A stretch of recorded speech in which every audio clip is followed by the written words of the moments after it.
It's poverty's a bitch, and it's currently December 7th. So I'm going to be doing 2 weeks at a time. Each one's going to be focused on something very specific. Maybe every 2 weeks is going to be something specific, but I'm going to post every week something. So this is the 2 weeks of design, and there's a lot to it. Making a game is not easy. And for most people, it's not going to be rewarding because they're going to just have to hit their head on the wall so many times to fight bugs and problems. And the big problem is they're going to look down the road because they want a game they can play. World of Warcraft, World of Tanks, all this stuff. So the goal is pick something small. You have to start somewhere. So let's start with text. And a lot of people are like, what the fuck can you do with text? I've mentioned it before. There's administration backend stuff. For example, you can have a bunch of admin controlling the weather, what bonuses are happening, what special events are happening, whether there's a massive flood that starts flooding the city, or if there's going to be a swarm of monsters coming down the pipeline, or people get special buffs because there's a wizard in town, that kind of stuff. As well as, tracking, following, and banning, and, that kind of stuff. You can pull people out of the game and say, hey, we're having a conversation to decide whether to block you or not. And then, you discuss it, and if they're a douche, well, block them. That's server client side. But then back-end server processing. What is important, what needs to be programmed.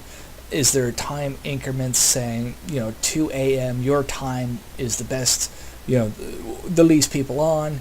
You're going to cause the server to send out a message 15 minutes early saying, hey, prepare to end the game. Send out messages every 5 minutes. And then at 1 minute left, you count down the seconds. And then you kick people at 10 seconds left.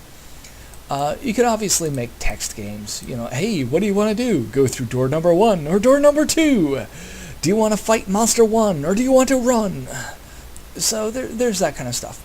And then there's multiplayer dungeons, which is text-based. You enter the room through the north. You find an unusual smell. There's mold in the air. You're coughing. You die of asthma. But multiplayer is literally you hop on. You can build things, and you get permission from admins and the whole 9 yards. Then there's raw data manipulation. People are sending you their account records. They're sending you how many calories they ate per day and what they ate, and you have a data sheet, database, and you process that to get what you want. Again, raw data simulation. You've got 16 cows to start with. You've got 2 wolves, 1 male, 1 female, and then you run the simulation to see how it works. Or you've got 5 teller windows. You've got 2 tellers, and once a line gets 3 long, you open the second window, and then et cetera, et cetera. And there's all sorts of things. It's raw data simulation. You set up the simulation, you run it. There's nothing appearing on the screen. There's nothing showing you anything. It just spits out a data file saying this is our conclusion, and then the results is how long it took you.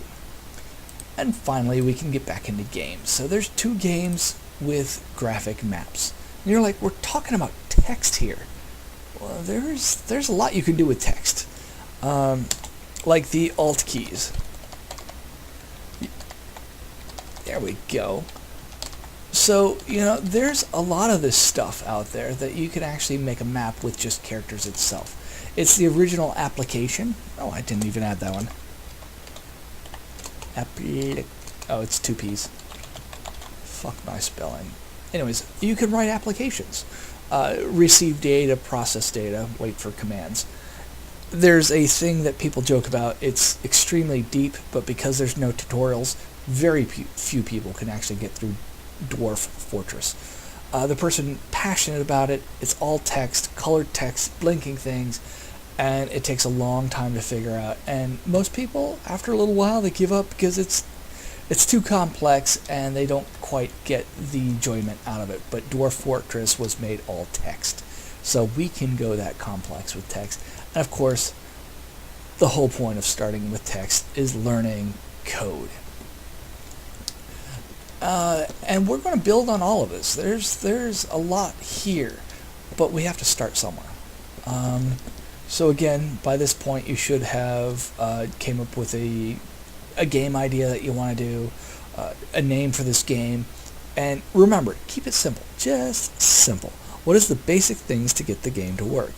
Most people, I'm going in the focus of, I hate the name MMO. I prefer online role-playing. It's not a role-playing game. It's not really role-playing. People don't role-play. It's more like online novel first-person playing.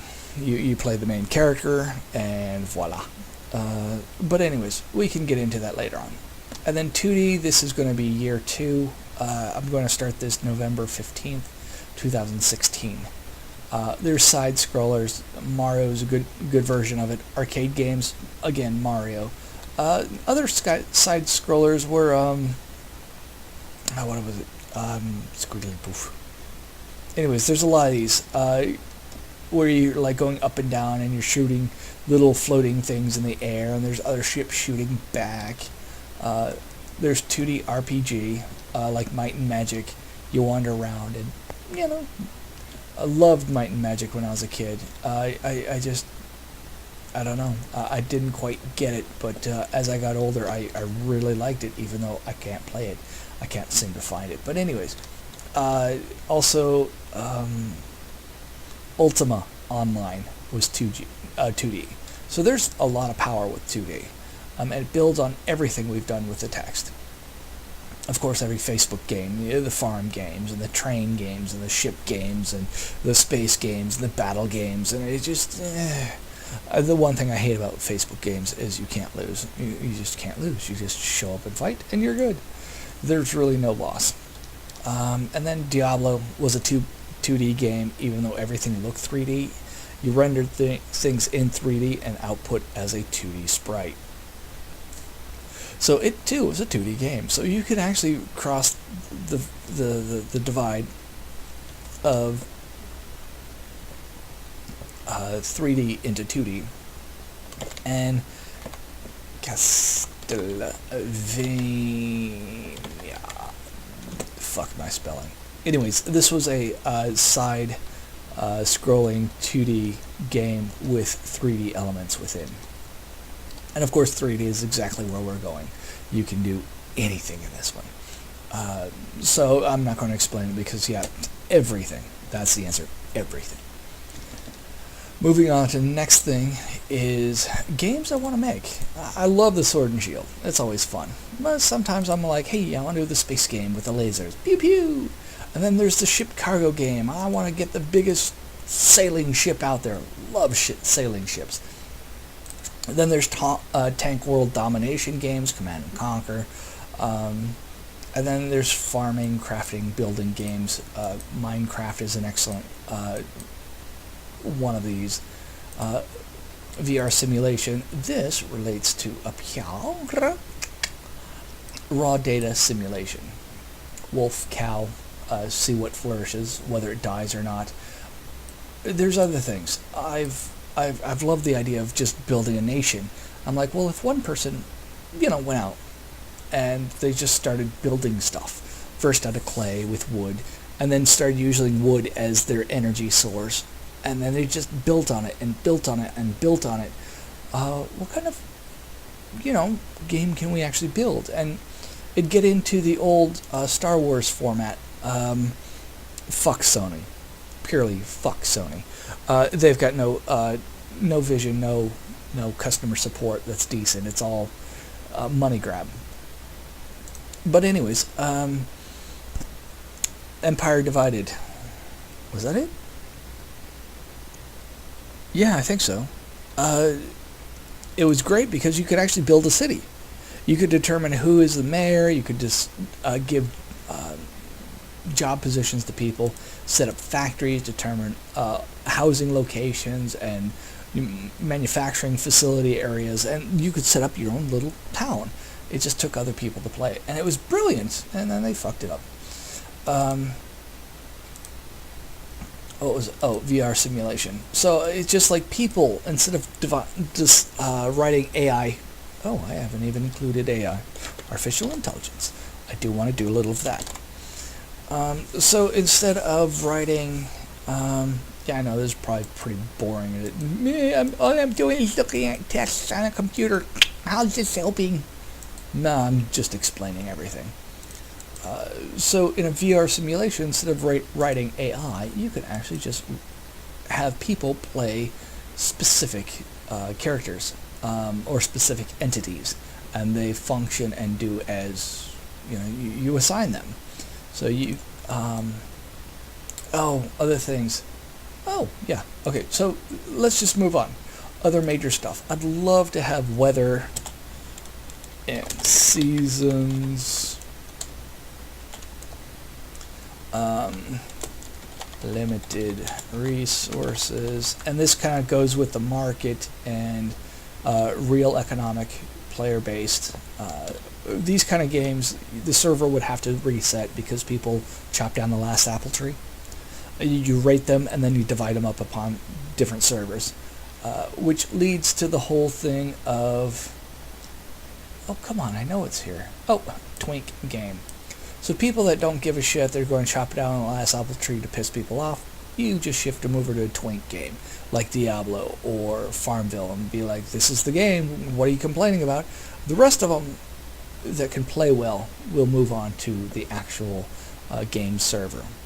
And eventually it needs to be shut down and restarted and then built upon. It's a lot like the Matrix. It's the VR simulation that I want to work on. But anyways, big dreams, big dreams. So these are all the different things that I've thought about and I want to do, but I've only got one life. I've got to just stay focused. So weather, seasons, limited resource, market, real player economics, and then finally education in games. Wouldn't that be awesome? You could set it up so that instead of working on a character, you're working on the player. How good is your math? How good is your spelling? How good is your grammar? How good is your language? How good is everything and anything? And if you want to learn physics, great. You want to learn coding, great. Let's just throw it all in. And there's simple things, like, you're going to have to socialize. You're going to have to meet and greet and talk with people and hang out and run around in recess and bounce the ball and just, understand all that good stuff. But a video game cannot replace school. And school is pure crap right now. It's meant for assembly line work. We don't have any more assembly lines. No wonder people are coming out of school retarded. We're not better than the Middle East, where they teach them all about Buddha or whoever their god is, and then be like, okay, now go build sewer systems. They go like, we only know Allah. I'm like, yeah, very good. We only know assembly line work, and there's no assembly line work, so people can't find their ass with both hands. Oh, other stuff. Markets. Credits and debits and purchase orders and invoices. So I really want to just throw everything in. Lots of good stuff. But let's move on. So the last part of designing, before I wrap this up, is you notice that I stop after March 14th. This is not a business. This is not, I'm not paid to do this. This is not a corporation that's cracking the whip and says, if you want your paycheck, you'll never work for another company other than us, so you better get to work. No. This is a game. This is something we do in our spare time. We spend our weekends, our holidays, our time off, away from, wife, kids, husband, whatever. When you get spare moment, you jump on. This is supposed to be fun. So don't plan too far out. Because if you're planning 3 years out, you go like, oh my God, I'm going to be 27 then. I'm going to be old. Oh God. No. So this is a timeline. So part of designing is putting out a timeline. I'm breaking it up into 2 weeks, so obviously discussion of design. Hello, computer! Next week, we'll start covering mapping, character location, and movement. The one thing I find absolutely amazing is the synergy of everything. You can make a map for the game, coordinates X, Y. It's meaningless unless you can throw a character down, your character location. If you don't know where your character is, you can't move them along the map. It just makes sense. And then there's movement, so it's a synergy.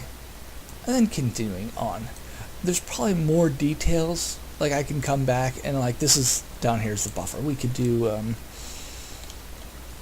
more monsters, more rooms. You get the idea. December 21st. I know it's getting close to the holidays, and I'll be called in for overtime to cover for everyone else that has a family. I have chosen not to have one. Poverty's a bitch. So anyways, so by December 21st, finish mapping and movement, then moving on to character sheets, finishing character sheets, finally moving on to save load, finishing, we're going to save the map, we're going to save the character. If time is available, I will get creative and throw more stuff into it. By the end of January, we're going to design monsters. We're going to get into fighting, and we definitely, absolutely need a timing effect. If I can swing my sword 3 times every 2 seconds, and the monster can only hit me once every 1.5 seconds, I better have timing in there. Oh, another thing is, it would be under mapping. Mapping. Movement. And let's throw in some, and random coding. Program in random numbers so that we can actually get different rooms. We can preset the rooms and set it up for randomness. Sad thing is the save and load will actually go with the mapping. So every time we start the game, we'll see what about, random generation. So January 18th, these are all Mondays. So I will hopefully have it posted by Monday. Save load, map character, design monsters, fighting, and all this wraps in. So I will be saving the monsters. I will be saving, let's see, your stats. Timing should be into the system, but if not, we'll do it. We'll also definitely have a random code. Finish monsters and fighting, get them to move in and out of rooms, coming in, randomly deciding whether to fight you or to run, deciding inventory and items, so you can pick up gold and gear, and then of course after that is potions and healing. I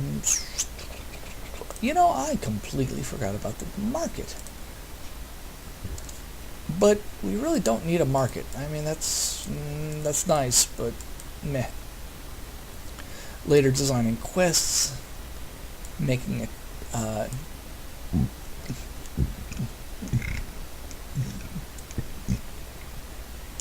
and testing questing, and then start making the end. More stuff. So let's.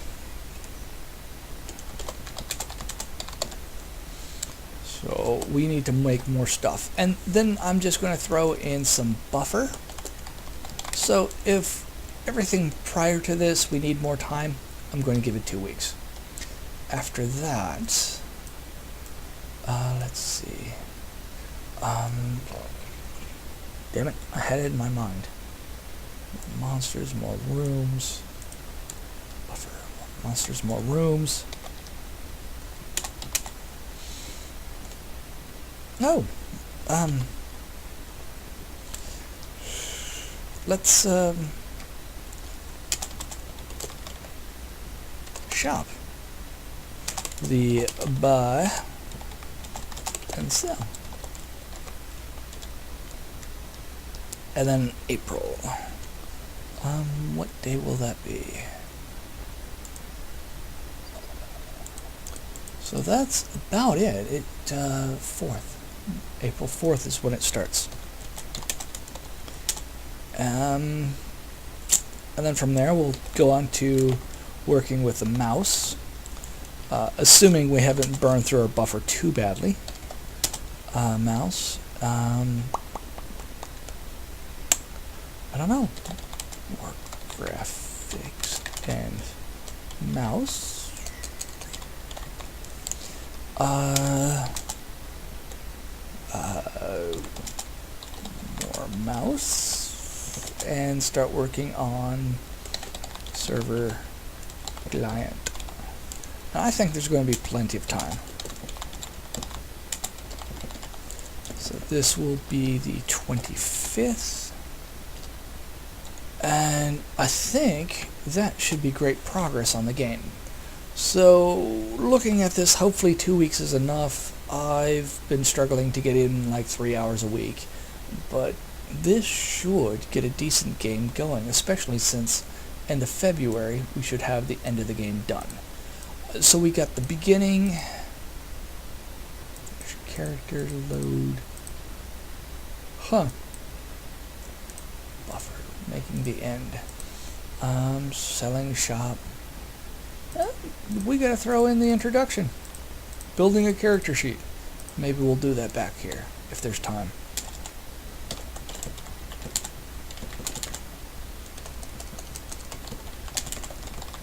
But it's not necessary, it really isn't. Yeah, you just get a default character and there you go. So this is just diving right in. So by April we should be up to speed. There's a lot. There's a lot more to this. I expect this to stretch out until November. I'm not going to milk it. I'm just going to program as I see fit. So there's a lot of stuff that I want to do, and there may be a lot of times where I'll have to take a week off just to learn shit I forgot. But in general, so I guess I should have my very first text game built by May. So that's the way it's breaking down, and we will build on top of this. More we build now, longer it's going to take us to rewrite and build on top of it with 2D graphics and all that good stuff. If we do server client, we'll definitely have to do admin coding and all that hippie shit. So, I'm struggling to get 5 hours in a week. I mean, just doing these recordings, I know this is just like, hey, I'm typing in a notepad. Well, yeah, it takes a bit, and I've got a lot of other stuff going on, but hopefully this helps you guys out. Again, this is Poverty's a Bitch. Thank you for watching. This is game programming, and I'll catch you next time.